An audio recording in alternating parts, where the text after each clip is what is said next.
kind of peppered this in, but yeah, when I was your age, I was like a total mess. I went to college to like have fun, honestly. The education was sort of like a given. It's like, yeah, I'm gonna graduate. Who cares? I did really well in college because class was very easy. You go to class. That's what you do. You go to every single class. And then 2 weeks before a test, you start studying. If you do those two things, you will get at least a B.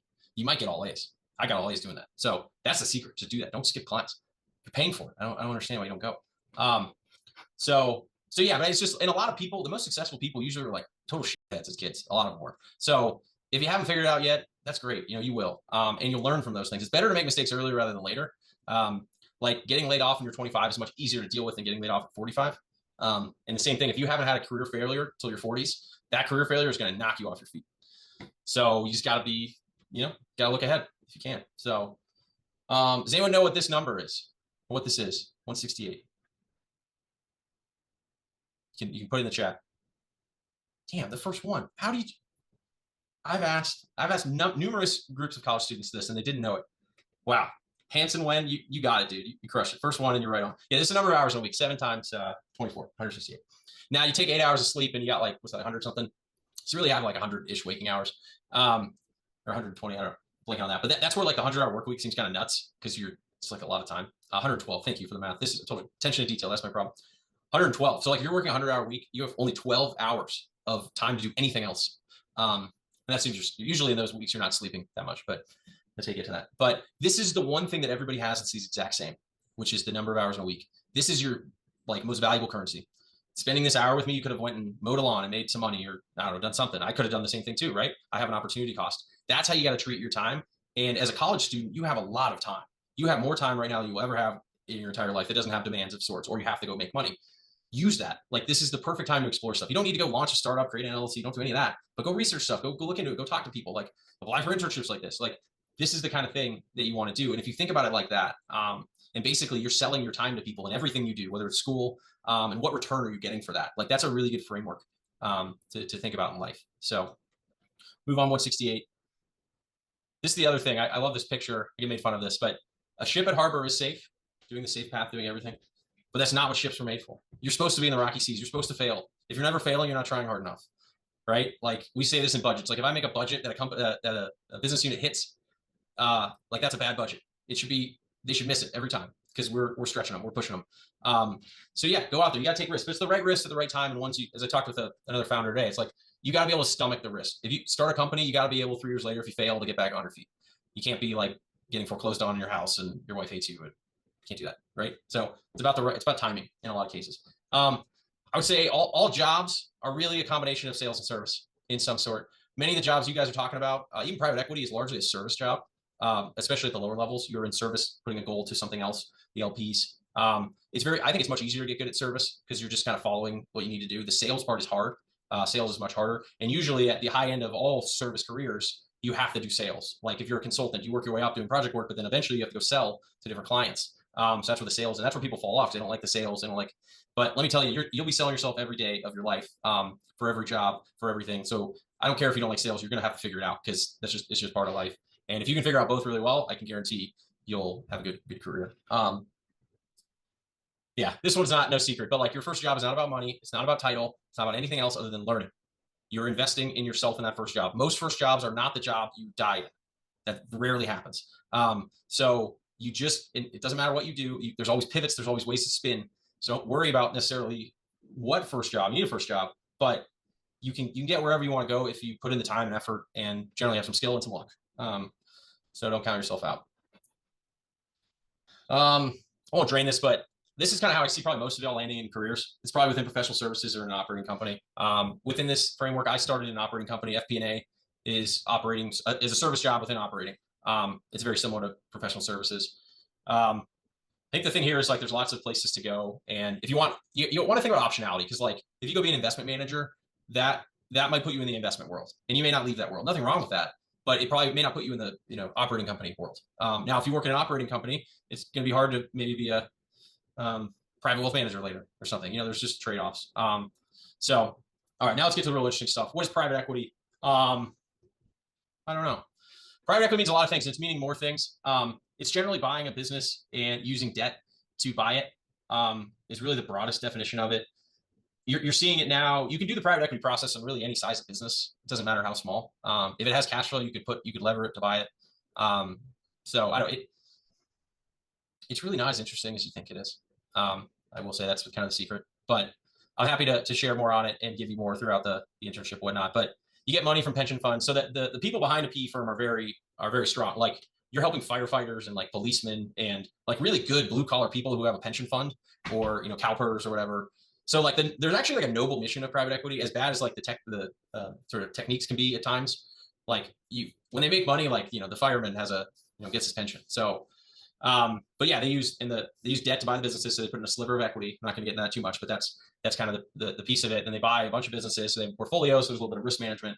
They're ideally holding for 3 to 5 years. That's lengthening quite a bit if you're reading up on anything that's going on. And then you sell those businesses. It used to be more strategic. Now there's a lot of other PE firms or sponsor deals. That's where people kind of call it a Ponzi scheme, because it's sort of the same money like slushing around to like different people. I don't buy that completely, but there is some merit to what they're talking about. Because like the music stops for somebody, particularly if you can't IPO it. And you're seeing that a lot of these bigger businesses, they just like can't exit. So I don't know what happens if you can't exit. Private equity is built on sales. It's not built on the buy side. It's actually built on the sell side. So if I talked to somebody, they're not here, but they're like, oh, I don't want to do sell side work. I'm like, well, you join PE, you're going to be doing a lot of sell side work, because that's kind of part of the point. So that's PE. Happy to go into this more. The thing about PE though, there's this ecosystem. And there's more than just the PE firms. So you have some of the big guys in the middle, but there's all these service providers that go in. So there's lots of ways to be like work in PE or around it. So there's not just one path, because the reality is to get into a Blackstone or KKR, like the odds are like almost close to like 1 in 100,000 or something like that. It's like pro athlete type, particularly out of undergrad in like an analyst program. Like the number of people that apply versus the number of people that are accepted, I mean, the sheer odds are really low, even if you're really good. So you got to get lucky a bit. And that's where some equity issues come in, because people have like access and whatever. But we'll get into too much about that, but there's lots of ways to be in PE. I'm a little low on time, so I'll shoot through this. But this is the PE process, really, in 5 steps. In this internship, we're going to focus on the first 2, which is developing investment thesis and finding investments.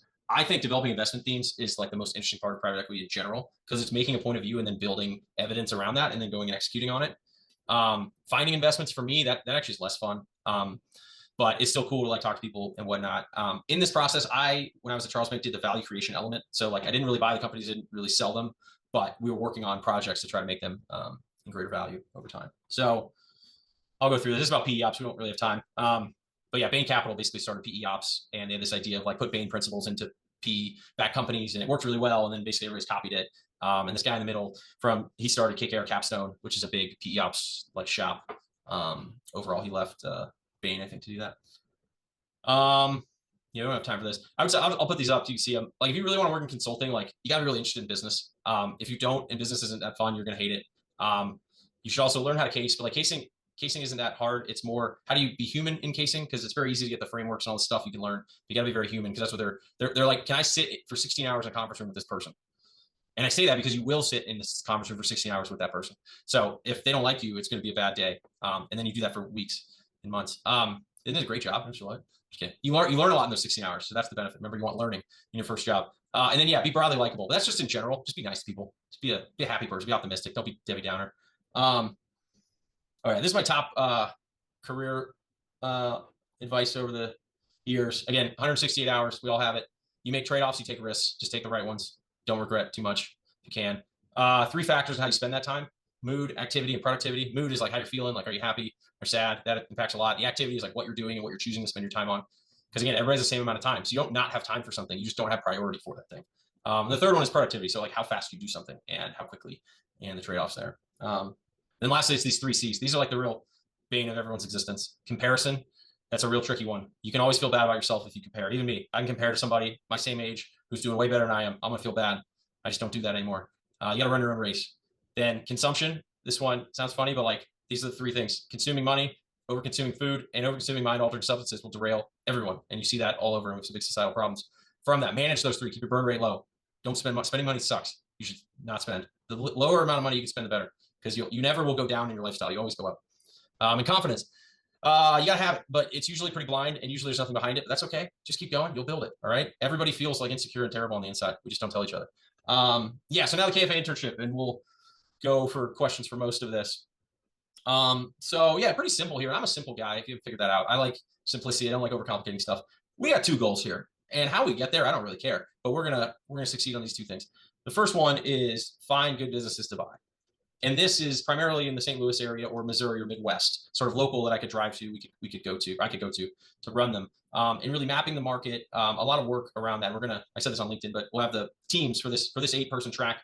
There will be 2 or 4 2-person teams that will build theses and then build a deck and defend them and then bring it to an investment committee to basically debate these. And the other people will try to pick the other ones apart because they want their idea to win.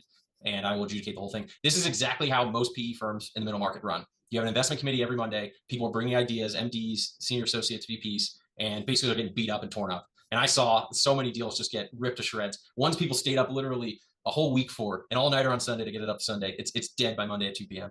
Literally, that's it. But that's part of private equity. Unfortunately, you do a lot of work that doesn't go anywhere. Now you learn from that, but I personally, I could never be on the deal team because I don't like failing that much. I would call that failing. If I pull an all-nighter and then it's dead 12 hours later, I'd call it failing. So we're not going to do that here. We're only going to do good work, but yeah, find some businesses to buy. And the timeline isn't, this might take a year. We'll do what we can in 10 weeks. There'll be other internships, but we'll figure that out. And then the second goal is really build the operating company and the brand. And this was not something I intended to do. I thought we were just going to do goal 1, but there's so many great people here that, why not? There's a lot of strengths. Let's see what we can do. And there's a lot. So I'm doing a lot in education in the community and starting business classes and things like that. So there'll be some work to help that. I have some sponsors we're talking to that could really escalate this and some ways to even raise money to fund some of the educational things, which honestly, I only want to do that. Like, that's really where I'd spend 100% of my time. Problem is it doesn't really generate revenue. And I have a profit seeking, like, just mind. That's just how I am. Like, we have to do good business, and good business makes money. Then it's almost the effective altruism a bit of helping, doing good business. So then you can filter back in to help others who are less fortunate. So there's gonna be a lot there. And I think a lot of it will be based on what people want to do, what they want to learn, what they're interested. So there's a lot of modularity to this, and we can tailor either real situations in terms of what we want to build in this business, or even, I've seen so many different business situations. I could make you a 2-week BCG case and you could do it. Like, I have that ability. That'd take me like an hour. Because I've done all these things, I kind of have the ability to create those experiences. So there's that front from like a training perspective too. And that's gonna be 10 weeks. But yeah, hopefully, depending on what we build, there will be other internships there. So please keep applying, because I can't pick everyone. But there could be full-time. If we really create revenue here, we can do something with it. The one thing only a few people asked is this paid? There is no salary, but it will be commission-based. If you bring in revenue in any way, if we find a business and we buy it, like, the revenue will be shared. And if you directly bring in like a sponsorship, like, you will get to keep most of it, most likely. That'll be a good problem to have, and we'll figure that one out. But if you want to make money, let's make money. But again, I can't fund. Yeah, this is unpaid in the classical sense. But the training and other things that you're going to get, I think you would, if you went on Leland, you would spend thousands of dollars to get this. So you're getting that all for free. So it's kind of a trade in that sense. So why should you do this internship? I don't know, because I didn't think there'd be this interest. Like, there's not supposed to be this many people doing this. I didn't think we were that special. I guess something we're hitting on is working. So I don't know. You got to find your own reason. But I think it's cool. And like, even if it's terrible, it's 10 weeks, right? You get your 10 weeks back. But I think it's gonna be fun, and we're gonna have a good time. And as long as you want to learn and work hard and put in time, well, let's do this. We'll talk about the interview process, and we'll go to Q&A. I can go a little bit over too. So we're doing the resume reviews now. We've sent a lot of done a lot of the cuts there. We'll still do more because there's still resumes coming in.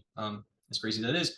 Then the next part, and some of you have done this, I call it the cognitive fit test, but just some questions for me to get to know you. And then basically I will be if you make it to the final interview, you will be questioned about almost all these answers. I actually did that with somebody this morning, and it was really fun. So it's just a way to see how you think a bit. That's kind of the goal. Then there'll be a modeling test. This will be like self. We'll send you an Excel, and then you'll do it and send it back. Not really, it won't be timed because I don't want to proctor, but you should only put like a couple of hours into it. It's meant to be really hard. You're supposed to fail at it. The question is, how are you going to fail at it? And then what's the thought process of the fail? But if you succeed, then you're like awesome, and you should go work in PE ops, because it's like a case study from PE ops. Then we're going to do some like behavioral video interviews. Really depends on how many people we have. Like, I'm hoping to interview about 50. I don't know how we'll get there, because like, we'll see how the funnel goes, but I would love to talk to everybody. I realized if I talked to 1,000 applicants, it would take me 25% of my working hours in a year to talk to everybody for 30 minutes. It's a lot of time. So I would love to do that. I intended to talk to everybody, but the numbers are just too large. So we have to be fair. Yeah, what are we looking for? I posted this on LinkedIn, so I'm not going to read it here, but do these things. Every job is looking for all of these things. So just be this person forever. This will help you every day, everywhere. Okay, now some question and answer. I'm sorry, I talked a lot more than I realized, because I can't see the faces if people aren't listening anymore, so I just keep going. But hit the chat with some questions, and I'll answer them. What's everybody curious about? Did I say everything? Success. Okay, how do I define success? I mean, I think success is like when you start the internship, like when you end the internship, you're feeling more confident, your skills are in a better place than when you started. Ultimately, like whether we find businesses or not, like that's less of the goal. Like it's more about you guys, because like there's clearly a lot of help that's wanted and needed in these areas. So that's really why I'm doing it. The ancillary benefits are building the company, but so I think that's success. I mean, even like if you're really bad at this, that's actually success too, because you're like, yeah, maybe I shouldn't go be a PE analyst, you know? So I don't know. Went long on that one. All right, now they're flowing in. What do we got? What tools or platforms? Okay. Look at source market, off market deals. I would not, if you bring me up, well, I'll look at market deals, but I would rather have off market. I'm really looking ideally, we'll talk about this more, but I want messy founder transitions, because I mean, my wife is 4th generation. They've done this pretty well. So there's like a playbook there that I have sort of an edge for founder transitions or 2nd or 3rd generation. Now that's hard to find because you can't just like filter for that on LinkedIn. But that's where the search will be a little more intricate than just like, here's these manufacturing businesses, let's call them and see who'll talk to us. Like we're going to get pretty deep here. Week to week time commitment. So the time commitment, like there's going to be, I think, a Monday meeting where like everybody gets together on the team, and then from there you will have to coordinate with your teammate. I think every part of this internship will have like, there'll be groups of 2 in some sense, because that there's some accountability there, and then both people know what's going on. So if, I mean, you can work as much as you want. You can, the actual commitment, I think of like things you have to be at are like maybe 2 or 3 hours a week. And then there's going to be goals of what you need to accomplish based on the project plan, the work plan. So that might take somebody an hour. It might take somebody 10 hours. And it really depends on your productivity. What tools or platforms are commonly used for modeling, research, and tracking? So modeling, I use Excel and Mac Abacus. That's my Excel tool. Research, we'll be using a lot of AI and a lot of Google, but I have a lot of data too. I have a big data set on Missouri and businesses and people. So a little bit of the work's been done. Tracking performance, tracking performance is not, I don't know, we'll have goals and we'll see if we did them. What skills or qualities make an intern stand out? That's the page I put on LinkedIn today. Top skill to learn to be the best candidate. I don't think you can learn, like, it's like humility. If you have a really self-aggrandizing LinkedIn title, I'm gonna look down on you. I am. I know that hurts because those things you did are cool, but they shouldn't be in your LinkedIn title, you know? So I don't know. You just got to be a good person. Yeah, we're open to graduate students. Anybody. Somebody asked that. Undergrad. No, anybody who wants to put in time. Again, like it's a trade here. This is where you want to spend your time. You can. That's the thing.